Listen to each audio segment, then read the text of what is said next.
Eagle Boy. Retold by Richard Lee Vaughan. Turn the page when you hear the bell.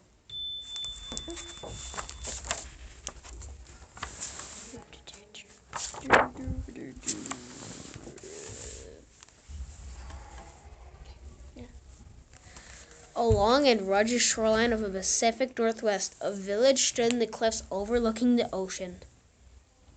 Eagles with the snow-white heads and sleek, dark bodies swooped over the village with their razor-sharp talons. They snatched silverfish from the water.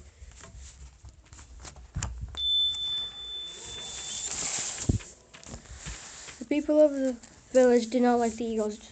Eagles steal our fish, they cried. Fly away, fly away. Yet one boy, an orphan, loved watching the eagles dip and soar above the ocean waves. Whenever the boy returned from fishing, he always gave a share of his salmon to the eagles. Eat, he would yell, tossing the fish in the air for the eagles to catch. You should not feed the eagles, scolded the people. The eagles are my friends, he replied. So people called him Eagle Boy.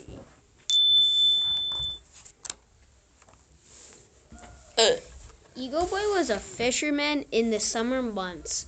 When the fish were plentiful, he offered his largest and finest fish to the chief's oldest daughter. Quish, quish, I do not need your fish, he said, mocking him. One year as autumn flooded into winter, fish became scarce, and the whole village began to run short of food. We must move our village, announced the chief. We must find more food.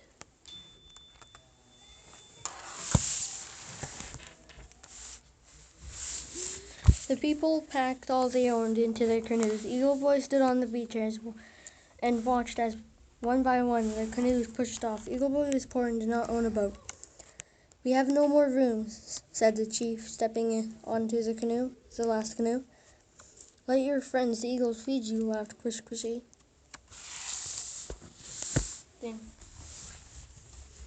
But just before they paddled away, the chief's youngest daughter, Chu-Ku-Da-Bee, slipped Eagle Boy a piece of dried fish so he wouldn't not get hungry.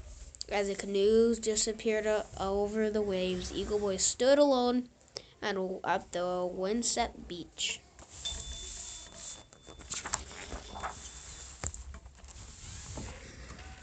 He ate his small piece of dried fish and fell asleep to the sound of the waves crashing against the shore. That night he dreamed of eagles soaring in the sunshine, eagles swooping over large piles of fish. He even dreamed that he could fly too.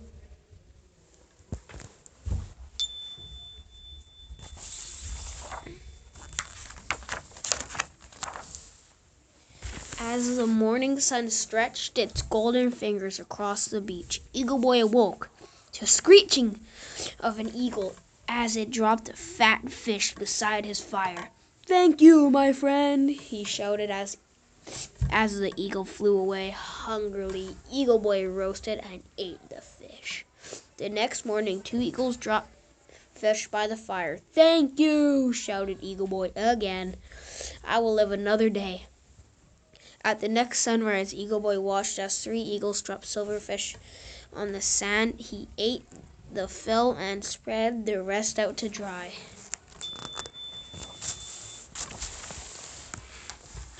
When evening approached, Eagle Boy gathered all the wood he could find and built an enormous bonfire on the beach. Dancing around the flames, he sang songs to honor the eagles.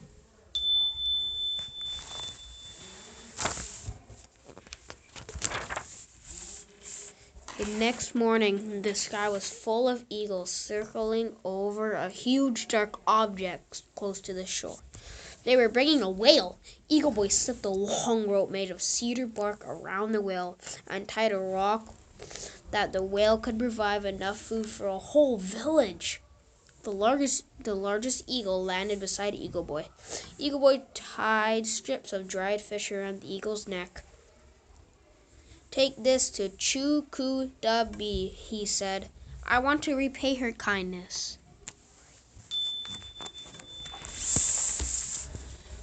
Gliding on the wind, Great Eagle found the tribe huddled around a campfire on a distant beach. Hunting and fishing had not been good. The shadow of hunger showed on the people's faces. So the eagle landed by Chuku the bee as she dug hopefully for clams on the beach. She realized at once who had sent the food. Taking the dried fish from the eagle, she gobbled a few bites and then raised to her father. Look, she cried. It's a gift from Eagle Boy.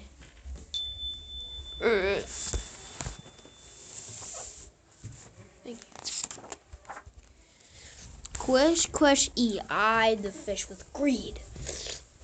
The boy you've left behind is rich with food, she said, so the chief will have nothing take us back. Father, I will marry the boy, and he will eat his food.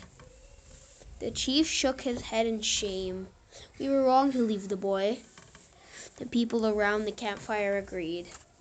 We thought only of ourselves, said one man. The boy will not accept us back, said another.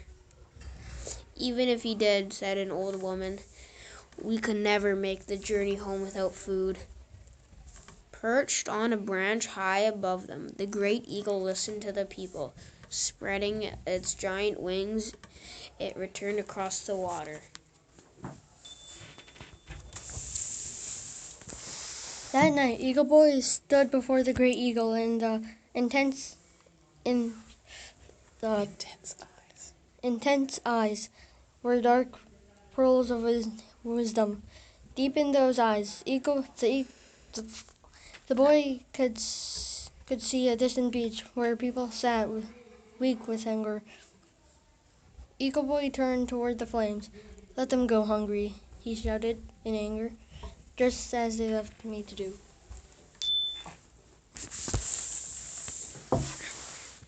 In silence, the great Eagle Boy watched the boys staring into the fire. Eagle Boy remembered the canoes paddling away.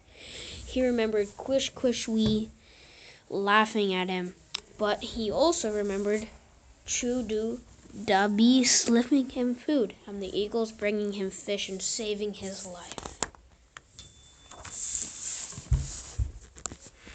At dawn, the boy stood before the great eagle. How can I help my people? He asked. The eagle spread its wings and leapt into the air. As it rose, one shiny black feather fell floating down toward Eagle Boy. The boy reached out and caught the feather. As he did, a wave of power flowed through him. In that moment, the boy took form of an eagle.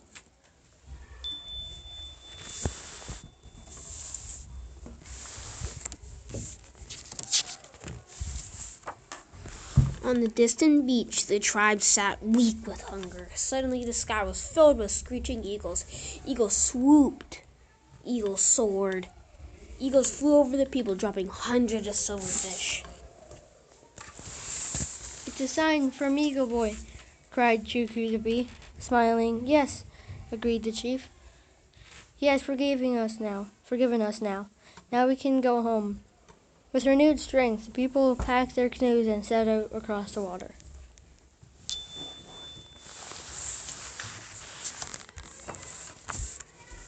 Eagle Boy stood alone on the beach watching the canoes approach. A single black eagle feather hung from his hair. The chief was the first to come ashore, with Quish beside him, dressed in her finest cedar bark clothing. You have saved our people, said the chief. I offer you my eldest daughter, Quish in marriage. Eagle Boy shook his head. I cannot accept. My heart belongs to Chukudabi. The people honored Eagle Boy on Chukudabi with a wedding celebration and a great feast. From that day on, the people of the Pacific Northwest coast and the eagles lived in and hunted in harmony. In time, Eagle Boy grew to be a great chief, and the eagle became the symbol of his people. The end.